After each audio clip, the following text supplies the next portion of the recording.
Good afternoon. Thank you so much for joining us this week for the County Executive's weekly media briefing. I'm Nordea Lewis with the Office of Public Information. As a reminder, this briefing is being recorded. Joining us today is Montgomery County Executive Marc Elrich, Sean O'Donnell, Chief Deputy of Health and Human Services, Dr. Earl Stoddard, Assistant Chief Administrative Officer, and we have a special guest today with us, Carmen Barrios Martinez, Division Chief from the Recreation Department. Reporters, if you have any questions, please raise your hand and we will take them at the end of the briefing. With that being said, over to you, County Executive. So good day, everybody, and thanks for joining us again.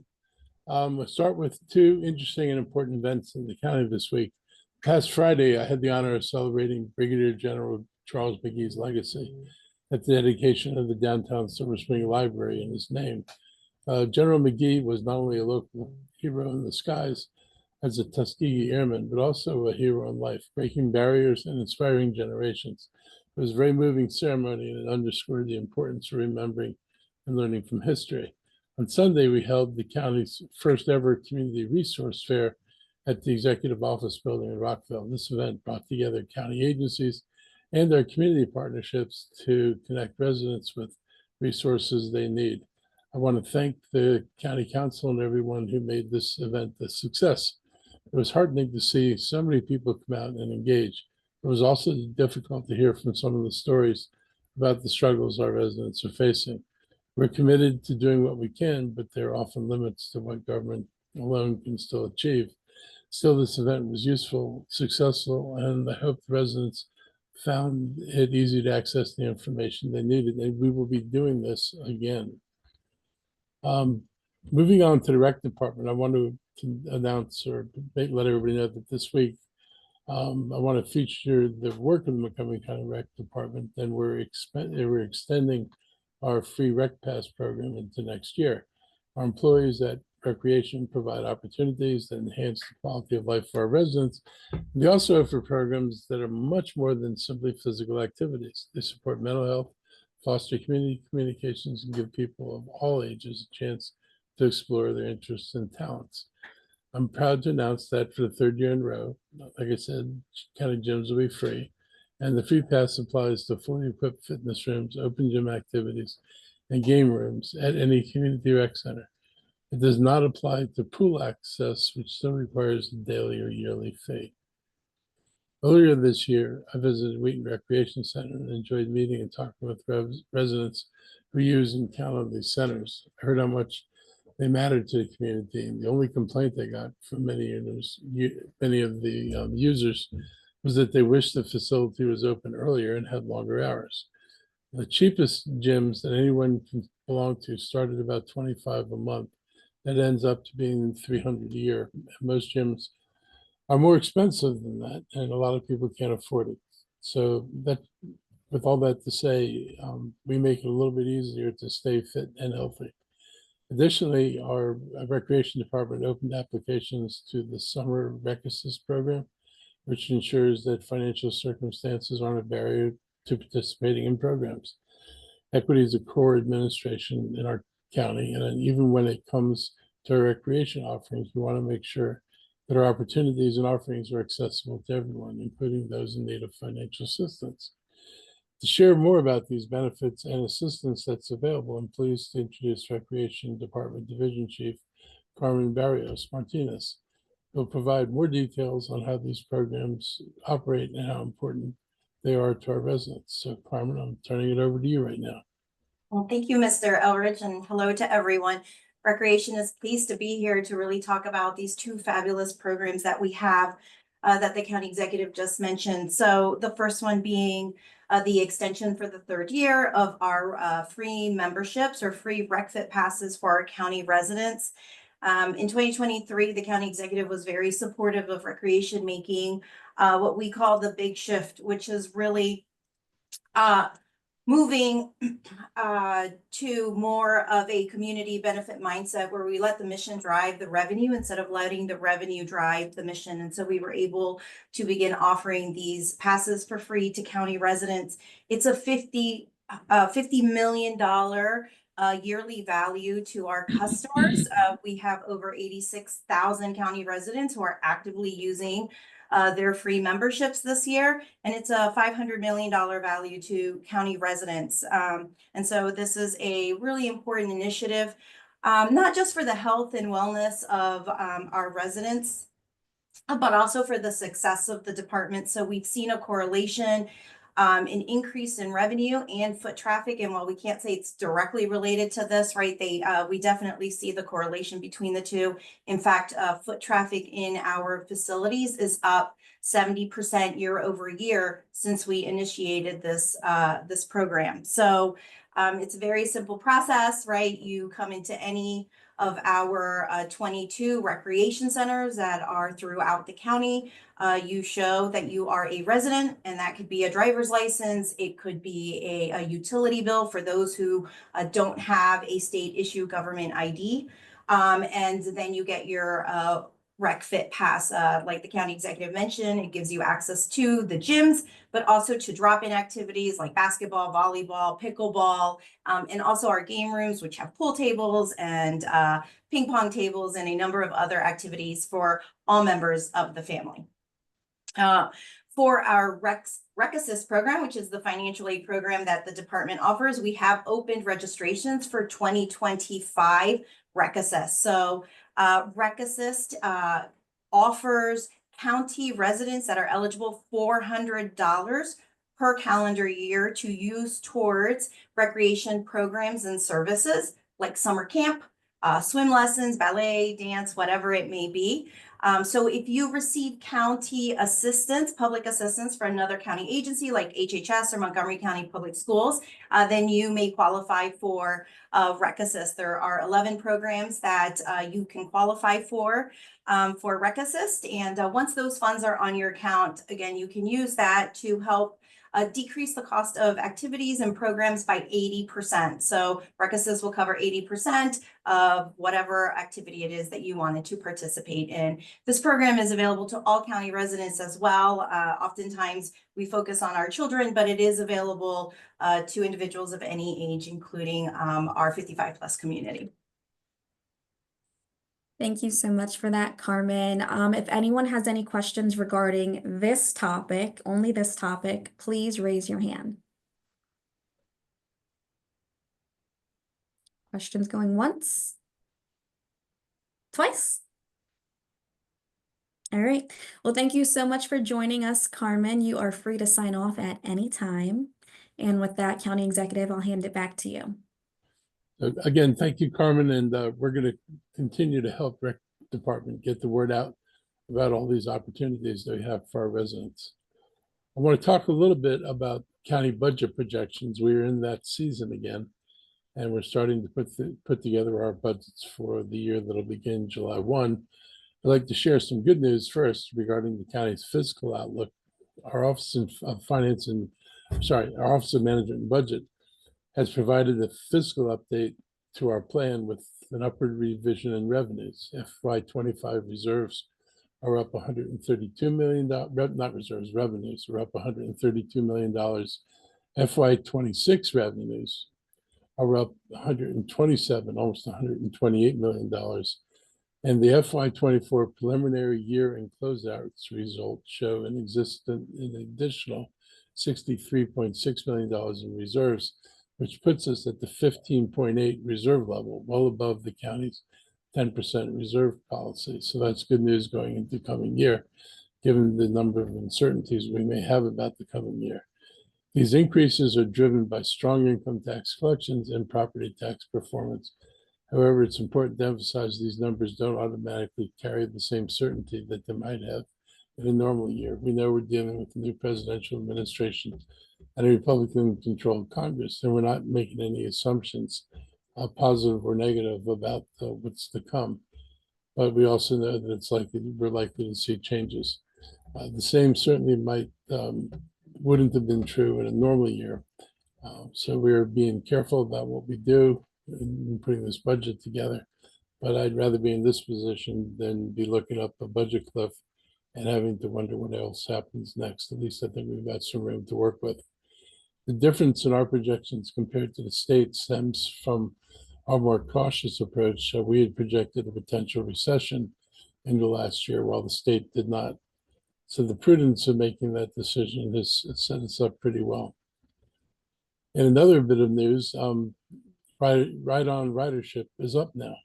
According to the American Public Transportation Association's latest report, Ride-On saw a 20% increase in ridership over the past year, ranking second in the nation among transit systems of its size. That's more than 18.5 million rides this year compared to 15.4 million the year before, and that's a pretty significant jump.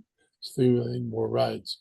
This progress is especially encouraging as transit systems across the country continue to recover from the impacts of the pandemic. Right now, ride-on ridership is about 90% of pre-COVID levels. For FY24, for example, we carried 58,000 riders on an average weekday, and 18.3 million riders for the year. We're on a pace to reach 19.3 million rides, which is closing in on our FY19 pre-pandemic peak of 20.6 million rides. So that's good news for ridership, good news that more people are back using the bus. That certainly helps us with congestion.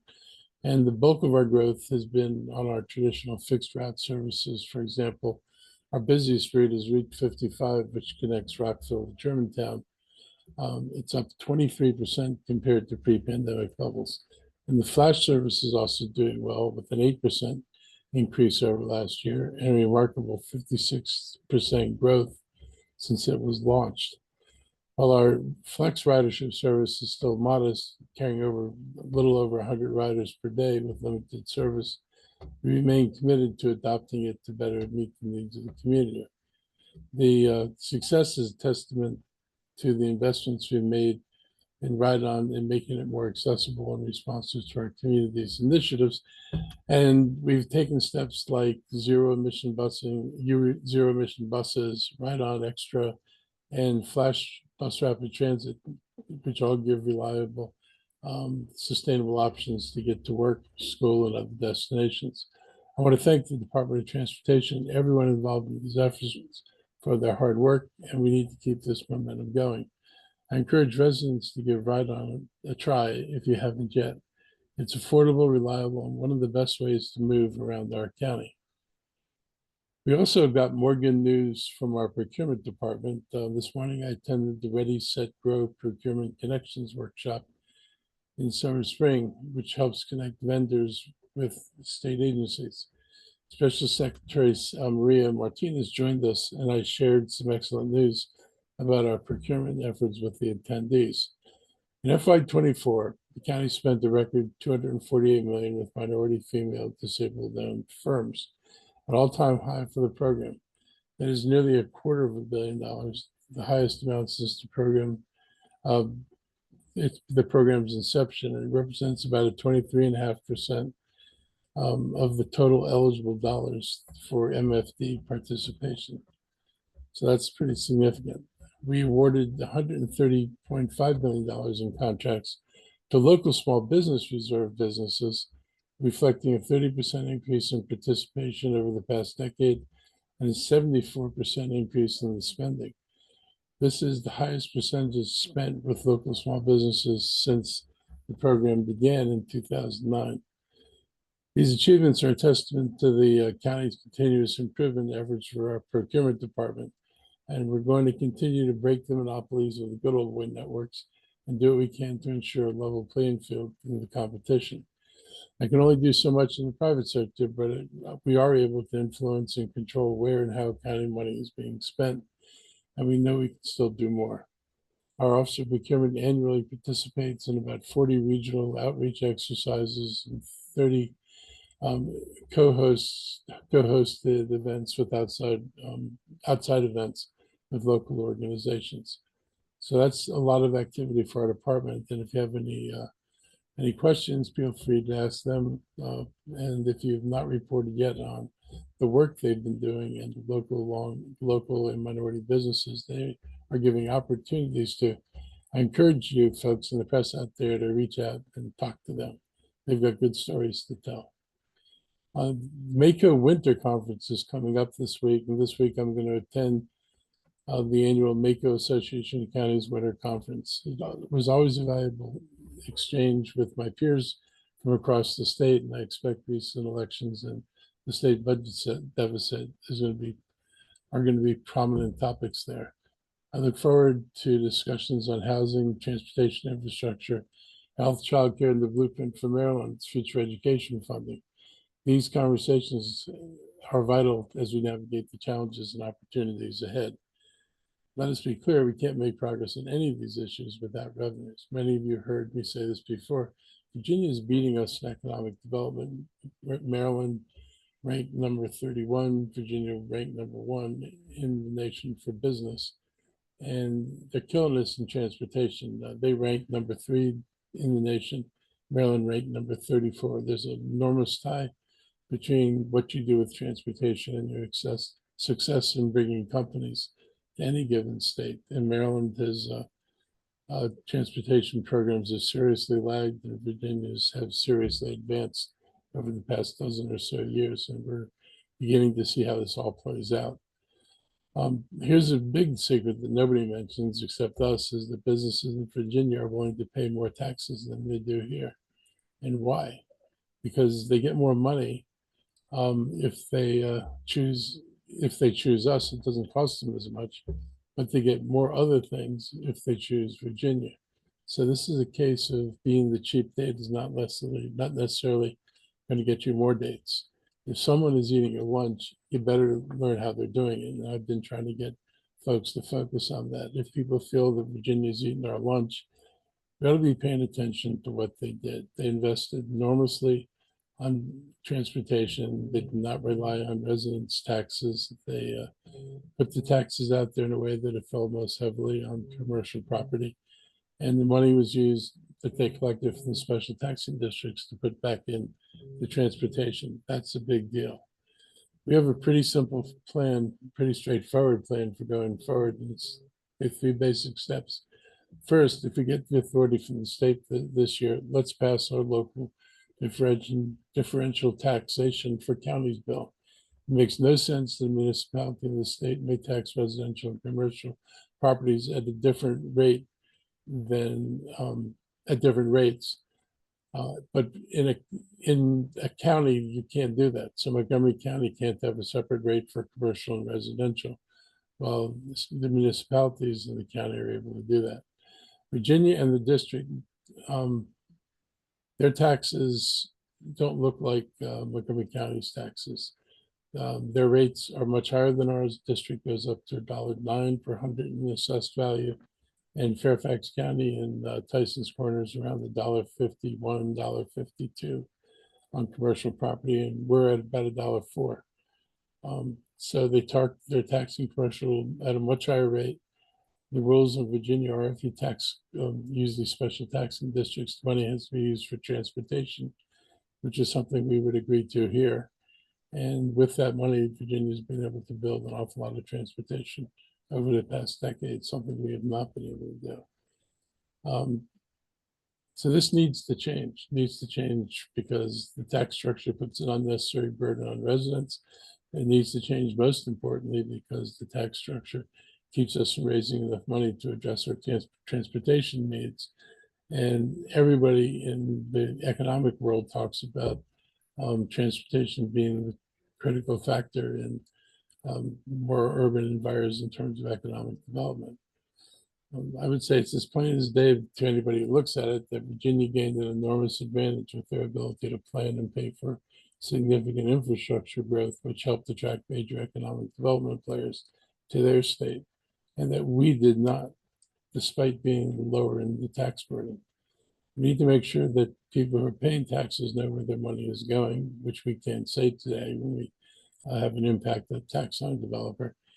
And they need to understand how it's going to benefit them. That is why Virginia crafted Northern Virginia Transportation Authority from a bill that the Republican legislature passed, and the Republican governor signed it.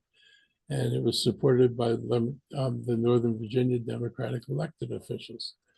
We need to remember that other regulatory tax issues are serious, such as combined reporting, fair share taxes, our energy tax rate, as well as overly burdensome approval processes, such as having to deal with both county government and park and planning in the project approval process. I think, everybody agrees when they look at the data that we can't get by on the status quo anymore. We need a different approach. We need to stop trying to be the cheapest place in town and figure out how we actually have the best infrastructure in the region. That would do more to boost our economic presence and our economic growth than lowering the rates will ever do, because we've lowered them 6 times over the last decade or so. And despite lowering our rates 6 times, we're still not attracting businesses at the pace that Virginia is.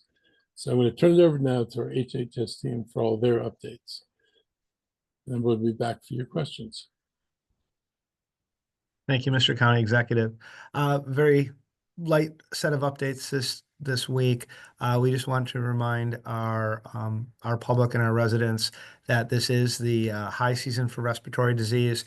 We're very fortunate that at this time we have not seen COVID transmissions go up. But we do know that this is historically when they do start to increase.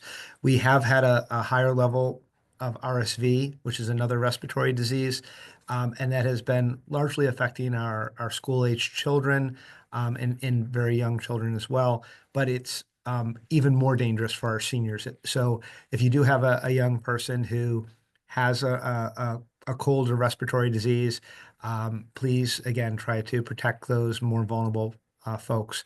And again, we're starting to see just a little increase in our in influenza transmissions now, but historically those really increase over the next few weeks. So if you have not gotten that annual flu shot, that annual COVID booster, now is still a really good time to get that and try to protect yourself and your family before we go into the holidays. Those are all the updates I have. Wanted to see if Dr. Stoddard has anything to add. Nothing to add this week. Thank you so much, Sean. Right now, we will just take general questions. So if anyone has a question, please raise your hand and I'll call on you.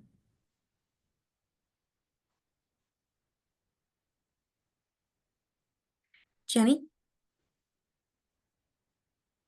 Hi, thank you so much. Hi, Mark. You Hey. spoke a little bit about the your desire to increase transportation taxing districts and things like that. Today, as you know, the council voted to override your veto of the development impact tax changes to those districts. Could you talk a little bit about your reaction to their decision? I think in a lot of ways, I don't comprehend the logic of it. We already have lowered rates 6 times. And when I hear people say we're doing something to be competitive, when you are factually the lowest tax jurisdiction in the region on property taxes on commercial property, you're not gaining any economic advantage by continuing to lower tax rates. So that had been the secret sauce to economic development. We would not be trailing Virginia the way we are. We have a lot of things and metrics that are really positive for us, but our transportation programs lag behind what Virginia's been able to fund, and continuing to lower the amount of money we get from development in order to do this doesn't make any sense. As I've said before, if you're in Tyson's Corner, Virginia, commercial property is paying over $1.51. They've got a Northern Virginia Transit Authority, which pumps in, like $500 million a year to a group of Northern Virginia counties that they use for transportation infrastructure. And Virginia has a 3% gross receipts tax on all commercial businesses, which brings in Fairfax County $200 million a year. Montgomery County has no program that brings in that much money, brings in any money really from the commercial sector, other than the energy tax. And this is much larger impact on their businesses than the energy tax would be. So Virginia's gone a very different path. Obviously, they're a lot more successful than us. And I guess continuing to not want to look at how you do things differently or not act on how you do things differently is frustrating. The council said that they're going to take up looking at special taxing districts. The county is already working on this project. Hopefully, we can work together in evaluating what can be done. We are working with people who help set up Virginia special taxing districts. We've got a fair amount of expertise at our disposal right now. And there's just no excuse to continue with impact taxes. The impact taxes, they yield money, but they don't yield them in a way that you can bond against it. So it's never been useful for us on transportation projects. And in terms of developers, the money that they pay doesn't even necessarily go to projects in the area where the money came from. So, which adds even more to their irritation. So I've been trying to fix this for years. Hopefully this is the year we finally fix it. But digging the hole deeper and giving away more money is not the thing we should be doing. And we don't need to do it to be competitive. It's just, that's just a patently false argument. What would you say that your next steps would be now that this has happened? Like what within your purview, what you would do? Well, we'll deal with it. I mean, we'll lower the expected revenues. That'll, of course, reduce the amount of money available for schools and transportation. We've done it before based on council action, so we'll do it again. But it's not good. It just makes it harder to deal with. We will, there's legislation that'll be in Annapolis that'll authorize the county. It won't tell the county what to do, but it'll give them the ability to do things differently. Hopefully we can have these discussions and figure out where we want to go quickly so we can put something in place for the next fiscal year, or at least be certain it's in the year after that. So we can start getting enough money in on a regular year-over-year basis that would enable us to bond fund the transportation projects, just like Virginia bond funds transportation projects. I mean, it's like I said, it astounds me that people spend so much time talking about how glorious Virginia is for development, and they don't talk about the tax rates they pay and also what they get for the taxes, and how the business community there is in the forefront of leading the effort to get taxed. It's just astounding, but it is what it is. Thanks. Thanks so much, Jenny. Does anyone else have questions? Questions going once, twice, 3 times. Okay, I think we're good. Well, thank you so Okay. much for joining us for this week's County Executive Weekly Media Briefing. Any last words, County Executive? Hope everybody has a good week. Getting All close right. to the holiday time. Maybe even a couple of days off for everybody. All right. Well, thank you guys again. We'll see you next time. Bye.